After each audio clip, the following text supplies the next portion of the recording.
Et nous revenons au plateau avant de parler du Niger. On fait un dernier tour sur le Sénégal. Samir, vous étiez en train de faire un développement. Oui, pour moi, c'est tout à fait normal lorsqu'on est une personne qui respecte les règles de la République. Lorsqu'on aspire à prendre la tête de l'État et diriger les affaires publiques, il faut que les règles de la République s'appliquent à nous-mêmes. Il faut qu'on soit un exemple, qu'on donne, qu'on montre la voie à suivre. Lorsque vous vous retrouvez dans une telle situation où vous sentez que votre intimité est violée, vous vous rendez compte que, en réalité, vous avez des voies que vous offre le droit pour pouvoir porter plainte contre l'État. Parce que l'agent de la gendarmerie qui est posté à votre devanture, est-ce qu'elle s'est pointée elle-même? Elle est en train d'exercer ses fonctions en tant que gendarme, en tant qu'agent de l'État. Donc, si vous vous sentez menacé, ben, l'idéal voudrait que, puisque vous avez un conseil derrière vous, normalement, je ne comprends pas vraiment l'attitude de M. Ousmane Sonko. Vous auriez préféré qu'il Mais qu'il doit porter plainte contre l'État pour violation de l'intimité, comment de son intimité, parce que tel élément, telle chose se sont produites. Mais, comme j'ai toujours dit, M. Ousmane Sonko, c'est quelqu'un qui a un projet insurrectionnel. La preuve, le procureur m'a donné aujourd'hui raison. En tout cas, c'est ce qui est dit. Ça fait partie des chefs d'accusation. Ouais. Donc, c'est quelqu'un qui avait un projet vraiment ficelé. C'est quelqu'un qui aime la violence verbale. Donc, il aime attaquer. Donc, au lieu de pouvoir surfer sur les différentes voies que lui offre le droit, M. Ousmane Sonko a préféré aller à la confrontation comme à son habitude. Il pensait que la jeunesse sénégalaise, la population sénégalaise de façon globale allait sortir parce qu'il a été arrêté. Sauf que M. Ousmane Sonko ne se rend pas compte que au fur et à mesure que sa gêne ou sa difficulté avec la justice se perdure, la jeunesse sénégalaise commence par se désolidariser, la population commence par être gênée de cette accommodation qui existe entre Ousmane Sonko et ces gens-là. Et au fur et à mesure, vous allez voir, aujourd'hui, la coalition à laquelle il appartient a appelé à sa libération, a appelé à des manifestations. Mais vous allez voir, on va se retrouver peut-être dans 2-3 mois, vous allez voir au fur et à mesure que M. Ousmane Sonko va commencer par avoir des ennuis qui vont aller de façon crescendo. Il va être abandonné sur le chemin par les différents partis politiques qui composent sa coalition. Donc, ça annonce véritablement la fin du feuilleton Ousmane Sonko au Sénégal. Ok, merci. En tout cas, c'est votre réflexion sur cette question. Qu'est-ce que vous en dites, Gabé? Un dernier mot sur cette question du Sénégal et puis on va au Niger. Écoutez, nous sommes dans une logique de construction de la démocratie et il faudrait que nous puissions faire les choses de manière bienséante. Ousmane Sonko, son domicile avait été déjà violé. Ses biens avaient été déjà volés. Qu'est-ce que l'État a fait à ce sujet? Son avocat avait porté plainte. Qu'est-ce qui avait été fait jusque-là? Si nous parlons du fait que Ousmane Sonko n'a pas respecté les règles de l'État, en appelant peut-être à la justice de venir voir la dame ou bien portant plainte contre la gendarmerie, il faudrait que ce soit la gendarmerie, parce que la gendarmerie, ce sont des gens qui ont fait le droit. On leur enseigne les petites bases juridiques. Donc un gendarme ne peut pas se prévaloir de son titre pour violer le droit. Violer l'intégrité d'une personne, violer l'intimité d'une personne, violer le périmètre résidentiel d'une personne, ça ne doit pas être l'apanage d'un gendarme. Si Ousmane Sonko, il est dans son domicile, il voit que tu es en train de le filmer. Il dit, madame, supprimez la vidéo. Vous refusez. C'est tout à fait normal qu'il retire. Ce n'est pas du vol. Un voleur, quand il prend la chose, il fuit. C'est difficile de le retrouver. Quelqu'un qui prend quelque chose devant son domicile et rentre dans sa maison, vous pensez que celui-là c'est un voleur? Et encore quoi, il va voler quoi? 1 millionnaire, il va voler quoi? Mais on peut voler aussi et puis retourner à la maison tranquillement quand on sait qu'on a la force. Non, c'est un peu rigolo cette histoire. Et avec ça, on invente des choses, on invente des chefs d'accusation contre ce monsieur-là, disant que bon, il a volé, insurrection et tout et tout. Maintenant, Quand mon ami dit qu'aujourd'hui, bon, le peuple sénégalais va se délaisser de lui, ainsi de suite, ce n'est pas vrai. Aujourd'hui, l'Internet est coupé au Sénégal. À cause de qui? D'un seul homme. Les voies publiques sont barrées un peu partout. C'est parce qu'on ne veut pas que ces vidéos et ces images-là fuitent qu'on a bloqué l'Internet. Alors que l'Internet aussi, aujourd'hui, c'est un outil. Et couper l'Internet, je me souviens très bien que le Togo avait fait l'objet de condamnation dans cette histoire-là. Couper l'Internet, c'est une violation des droits de l'homme. Donc aujourd'hui, c'est le Sénégal, c'est l'État du Sénégal, c'est le gouvernement sénégalais qui est en train de violer le droit à la communication du peuple sénégalais. ok, maintenant, que dites-vous de cette grève de la faim qu'il entame? C'est tout à fait normal, il n'a pas le choix. Et ça va Il n'a porter pas le fruit choix. selon vous? Ça peut porter fruit si les autorités entendent raison, ça peut ne pas porter fruit. Mais ça a porté déjà fruit au niveau de la communication. Et c'est ça qui est merci. le plus important. Ok. Ousmane Sonko, c'est un érudit de la communication et il sait très bien ce qu'il est en train de faire. Ok. Ça va porter, et je pense que avec tout ce qui s'est passé, jusqu'au renoncement de Macky Sall à ne pas briguer un troisième mandat, je pense que le Sénégal ne doit pas encore sombrer dans ces histoires. Merci beaucoup. Si ça Merci. continue, ça veut dire que c'est Macky et ses sbires qui sont à la base. Marc Niazou, un dernier mot sur le Sénégal. Vous savez, ce qui se passe au Sénégal, vraiment, moi, ça m'inquiète. Ça m'inquiète dans la mesure où on cherche à nuire une seule personne, qui est Ousmane Sonko. Et vous avez posé une question tout de suite à mon ami qui n'a pas pu répondre. Si quelqu'un vient devant votre maison, même si la personne est sur la voie publique et vous filme, qu'est-ce que vous allez faire? Mais il faut chercher à savoir pourquoi la personne vous filme. Ça, c'est naturel. Et maintenant, quand vous retirez, et de surcroît, une personnalité publique qui maîtrise bien ce qu'il est en train de faire, normalement, on devrait interpeller cette gendarme-là. Mais on ne l'a pas interpellé. Pourquoi? Parce que l'autorité, c'est-à-dire l'État sénégalais, c'est ce qu'il est en train d'orchestrer contre Ousmane Sonko. Ils sont dans leur logique.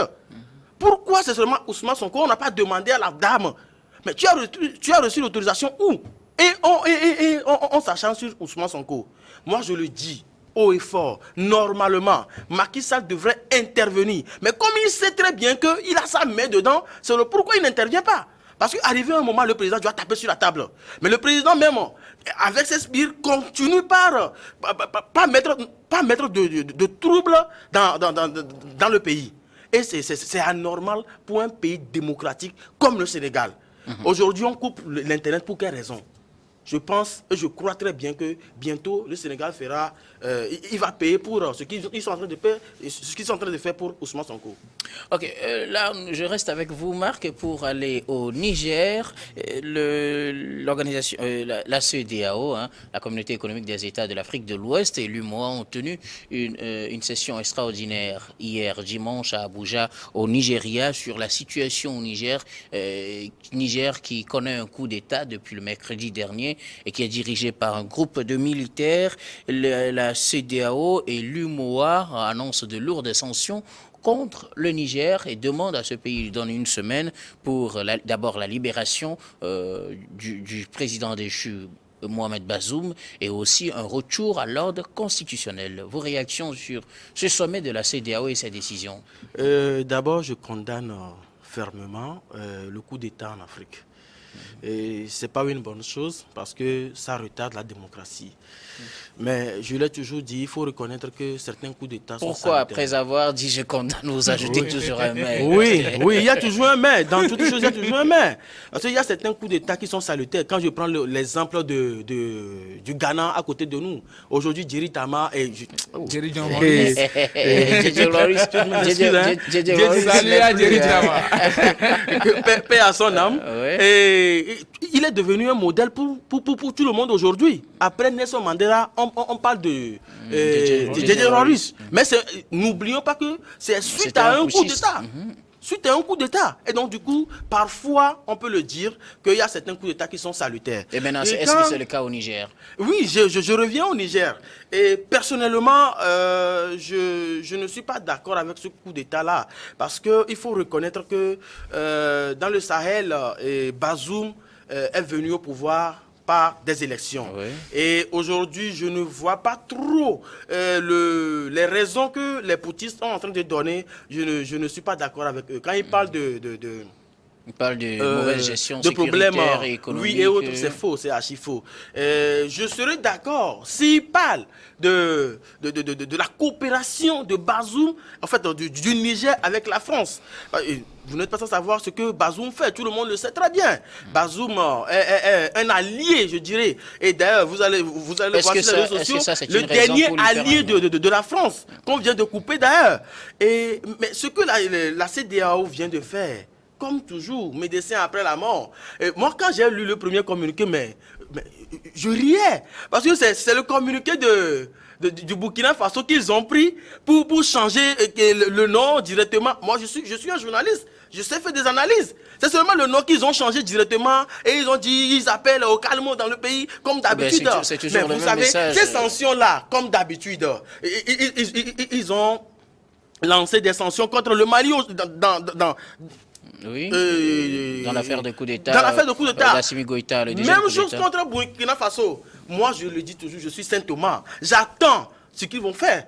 D'ailleurs, les poutistes ont déjà dit qu'ils attendent et qu'ils envoient leurs forces militaires. Certes, ce que les poutistes ont fait, ce n'est pas bon. Mais pourquoi aller toujours au coup d'État?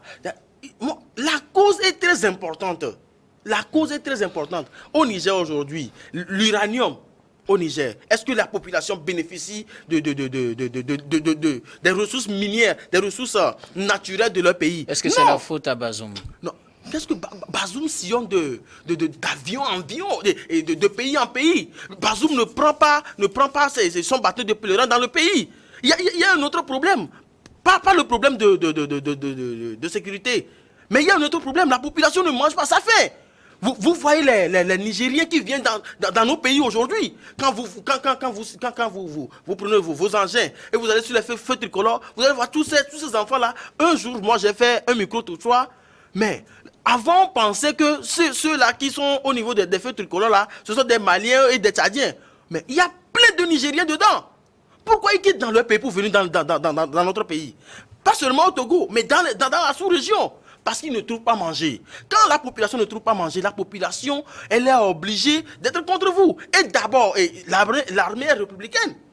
L'armée républicaine, je le dis, je ne suis pas d'accord. qu'elle ne devrait pas intervenir dans ce genre de situation et faire un coup d'État, normalement. Oui, c'est ce que je dis, normalement. Mais l'armée doit être aux côtés de la population.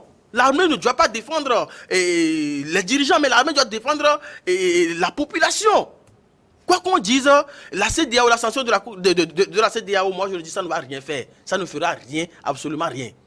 En tout cas, c'est votre perception de cette situation. Décision de la CEDEAO. D'abord, on demande au Niger, ou du moins au général Tiani et ses éléments de libérer le président déchu, Mahamadou Bazoum.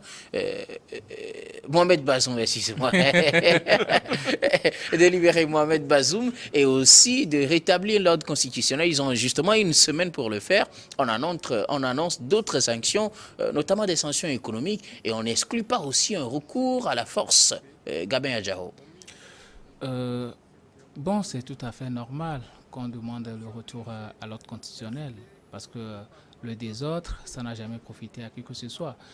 Moi, je condamne de vive voix ce coup d'État qui a été perpétré au Niger, mais que personne ne voyait venir. Je fais le lien avec le coup d'État qui avait été perpétré au Burkina contre Roch Marc Christian Kaboré et avec tout ce qui s'en est suivi. Un coup d'État, ça regresse toujours un pays. Ça ne fait jamais avancer un pays. Maintenant, le mode de dévolution du pouvoir... Maintenant, j'attends le maire, en fait. Non, je sais que tu attends le maire. Ça va venir. Mais il y a un souci. Le mode de dévolution de pouvoir aussi, ça pose un problème. Je vais venir à ta question. Hein. Okay. Ça pose un problème. Il ne suffit pas de faire des élections et que, bon, on dit, voilà, celui-là, il est président de la République, ou bien les élections ont été telles, parce que il est le dauphin de l'ancien président partant. Il faut faire très attention. Maman Ousmane, qui était prédestiné à être élu, s'est vu ravir la vedette par Bazoum parce qu'il était le dauphin de Mamadou Issoufou. Mais ce n'est pas parce que Bazoum était le dauphin. On a déclaré que c'est lui qui a gagné les élections. Oui, aujourd'hui, il faut reconnaître que Bazoum, il avait applaudi quand Tandja avait été renversé. Aujourd'hui, il est frappé par le même bâton. Mais ce n'est pas une raison pour soutenir les putschistes. D'ailleurs, quand tu lis le communiqué des putschistes, il n'évoque pas de raison valable qui sous-tendent réellement ce coup d'État-là. Moi, je ne peux pas soutenir cela. Maintenant, la CEDEAO, le comportement de la CEDEAO, depuis le début, ils ne prennent pas la mesure de la situation. Parce qu'il y a tellement de choses qui servent de jurisprudence dans cette sous-région-là que personne ne respecte plus la CEDEAO. Et pourquoi? Parce que, premièrement, quand vous voyez la Côte d'Ivoire, il y a un président là-bas qui est très important dans la CEDEAO. Il y a un président là-bas qui a perpétré un coup d'État constitutionnel et est toujours là. Il y a au sein de la CEDEAO des présidents qui font des coups d'État électoraux qui sont toujours là. Il y a au sein de la CEDEAO un certain Macky Sall, celui-là même qui est en train de couper Internet au Sénégal. Là. Il est là. Il a fait des choses au Sénégal et personne n'a rien dit. Macky Sall n'a pas fait de coup d'État. Il n'a pas fait de coup d'État. Il a voulu faire. Il a fait des choses qui ne rentrent pas dans l'ordre de la bonne gouvernance et que la CEDEAO devait réagir. Mais elle ne l'a pas fait. Il y a dans cette CEDEAO beaucoup de choses qui se passent et on ne dit rien. Ne nous trompons pas, le Niger n'est pas la Gambie. On avait menacé Yaya Jammeh avec les armes au poing et tout, et c'était Macky Sall même qui l'avait fait. Yaya Jammeh est parti. Le Niger aujourd'hui, autant de Tandja et autres, l'armée c'était à 11 000 hommes. Aujourd'hui, ils sont à 55 000, ça a quintuplé. Et ils ont beaucoup plus de moyens aujourd'hui. Maintenant, si on veut amener les armes pour aller résoudre les problèmes avec nos frères, afin d'installer un seul homme, vous pensez que cette armée, je ne sais pas comment on va l'appeler, Ekomog ou je ne sais quoi. En tout cas, il n'est pas clairement dit que c'est l'Ekomog qui va intervenir. Ils vont débarquer là-bas et vous êtes sûr qu'il n'y aura pas de civils qui va en partir. Ce que nous avions dénoncé ici, en Libye, que les Occidentaux avaient fait, est-ce que nous-mêmes, on va le faire nos propres frères? Je pense que la CEDEAO aujourd'hui doit revenir ce soir, repenser à sa stratégie. Premièrement, je pense qu'ils sont en train de dévier de leur rôle même. Est-ce que la CEDEAO, c'est une organisation commerciale ou bien c'est une organisation politique? Aujourd'hui, ils sont beaucoup plus vers la politique que vers le développement des stratégies commerciales et des échanges commerciaux dans la sous-région. Et une autre chose, il faut faire la cartographie des coups d'État. Quand tu vois tous ces pays-là, le Niger, le Mali, le Burkina, la Guinée, et bon, Sissoko, lui, il a eu la chance qu'il est toujours là. Ce sont des pays francophones. Ça veut dire qu'il y a un message derrière. Moi, j'ai eu à discuter avec un Ghanéen, il dit, ce qui s'était passé au Ghana la fois dernière avec la crise économique, si c'était dans un pays francophone, il y aurait coup d'État. Vous savez pourquoi? Parce que dans nos pays francophones, il y a confusion entre tous les pouvoirs. Le pouvoir exécutif se confond au pouvoir législatif, qui se confond au pouvoir législatif. Ce qui fait que quand il y a un problème qui se passe, les gens voient directement le chef de l'État. Alors que dans les pays anglophones, la plupart du temps, il y a diversification. Même parfois, le président peut être condamné. C'est ça la différence. Alors, que dites-vous des sanctions prévues par la CEDEAO, du moins des sanctions annoncées par la CEDEAO, sanctions économiques surtout, conseils qui ont déjà été imposés à certains pays comme le Mali et la Guinée entre-temps? Oui, c'est tout à fait normal que la CEDEAO impose des sanctions. Quand vous êtes dans une organisation et que les statuts prévoient quelque chose et que vous ne respectez pas, c'est tout à fait normal qu'on vous impose des sanctions. Sauf que ces sanctions-là aujourd'hui vont beaucoup plus agir sur la population. C'est ça le problème. Le Niger, qu'il m'en excuse, c'est un problème, c'est un pays très pauvre. Ils font partie des pays les plus pauvres de la planète. Donc, si on coupe encore la coopération à ces pays-là, c'est la population qui va en partir. Je ne suis pas sûr que c'est le général Tiani et ses collaborateurs, même leurs familles qui vont en souffrir, parce que ceux-là, ils ont déjà emmagasiné, ils en ont plein. Mais... Et ils veulent encore. Ils veulent encore, tu le dis. Parce que moi, le communiqué, moi, ça ne me rassure pas. Ça ne montre pas des gens assez sérieux. Maintenant, est-ce que les sanctions, ça va agir sur qui? C'est sur la population. Okay. Mais c'est tout à fait normal qu'on impose des sanctions quand une situation est anormale. C'est tout à fait normal. Maintenant, il va falloir penser à des situations alternatives pour pouvoir amener beaucoup plus tôt la paix et surtout conscientiser la population pour qu'ils ne tombent pas dans une certaine démagogie, tomber dans des pièges de ces putschistes-là. Je reviens à vous maintenant, Samir ou Osama. Ce double sommet de la CEDEAO et de l'UMOA a pris des décisions. De lourdes sanctions sont annoncées contre le Niger qui a une semaine pour libérer Bazoum et rétablir l'ordre constitutionnel. Moi, je pense que c'est la preuve palpable que nous avons dans notre sous-région des institutions qui fonctionnent. Des institutions qui regardent quotidiennement les événements qui se produisent dans nos différents pays. Vous avez vu la prompte réaction de la CEDEAO. C'est ça une organisation. Nous sommes à l'image de certaines organisations régionales comme l'Union européenne. Vous avez vu, la CEDEAO est plus réactive que l'Union africaine. Donc, vous avez aujourd'hui à la tête le nouvel homme fort de la CEDEAO, le président nigérian, qui est décidé à en coudre avec les putschistes de la sous-région. Et vous avez vu le sommet qui a été organisé avec la présence effective des chefs d'État. Et le message est clair. Parce que vous avez vu à cette réunion, on a exclu les putschistes, notamment le Burkina Faso, le Mali et la Guinée. Ça veut dire qu'au sein de la CEDEAO, il est clair. Le message est définitivement est que les dispositions que nous avons tous contribué à adopter, nous devons prendre les dispositions pour les respecter. Est-ce que c'est seulement les coups d'État qu'il faut respecter? Mais, donnez-moi un exemple palpable. Je veux parler du non-respect, par exemple, des règles constitutionnelles. Mais attendez.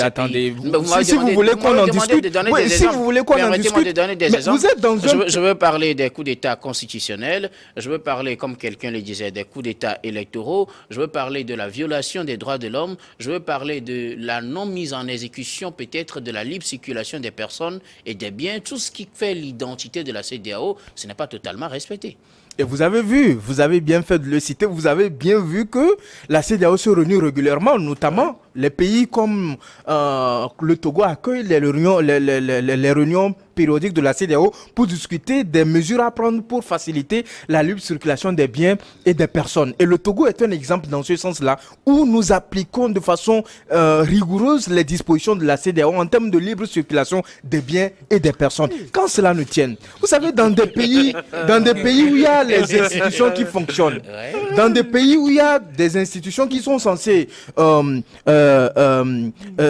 organiser, superviser et proclamer les résultats des élections. Dans des pays où vous avez les constitutions qui préconisent que le mode de désignation des dirigeants des pays, c'est les élections. Ouais. Dans de tels pays où il y a des élections qui sont organisées régulièrement, où vous avez les institutions qui organisent, qui proclament les élections, où vous avez les institutions qui sont habilitées à confirmer les élections, qui confirment les élections, où vous avez les missions d'observation, que ce soit interne, extérieure, qui confirment et qui font des recommandations vis-à-vis de cela. Qu'est-ce que vous voulez que la CEDEAO fasse? Ça veut dire que vous avez respecté les dispositions que vous vous êtes données en termes de désignation des leaders de vos pays.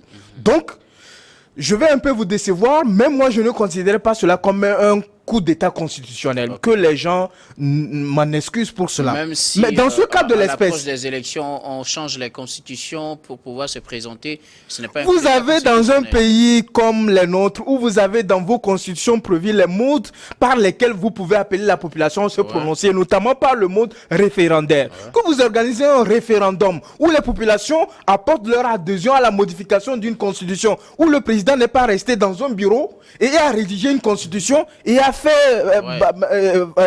signer ça par cela. Et donc vous avez toute une procédure qui est mise en place avec les institutions qui produisent. Donc si vous pensez qu'il y a des problèmes dans ce pays, ça veut dire que c'est toute la chaîne, ça veut dire que c'est toute la population qui a des problèmes, ça veut dire que c'est toutes les personnes qui sont censées animer les institutions de la République qui ont des problèmes dans ce sens.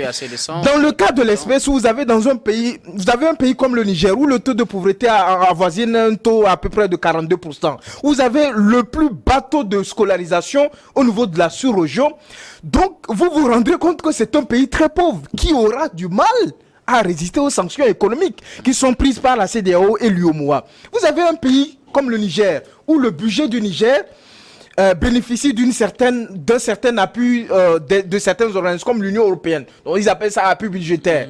Comme c'est le cas de la plupart des pays africains aujourd'hui. Vous avez des pays comme ça qui ont du mal à chevaucher et vous avez des sanctions comme ça, comme les sanctions qui sont prises. Les sanctions vont vraiment avoir des Ils vont avoir des problèmes, ces gens-là. Ils vont avoir des difficultés à respirer. Ils vont avoir des problèmes à faire face aux dépenses. La CEDEAO a bloqué le compte du Niger au niveau de la BCEAO. La CEDEAO a gelé tous les avoirs de ces putschistes-là qui pensent que quand on n'est pas d'accord avec quelqu'un, et c'est un mauvais exemple qu'on est en train de donner à la nouvelle génération, que lorsqu'on n'est pas d'accord avec quelqu'un, il suffit qu'on ait la force de l'âme, qu'on se lève un beau matin, qu'on décide de le renverser et de prendre le pouvoir. Parce qu'on est guidé par un intérêt personnel. Une dernière question, puisque le temps est contre nous, je voudrais que vous répondiez à cette question.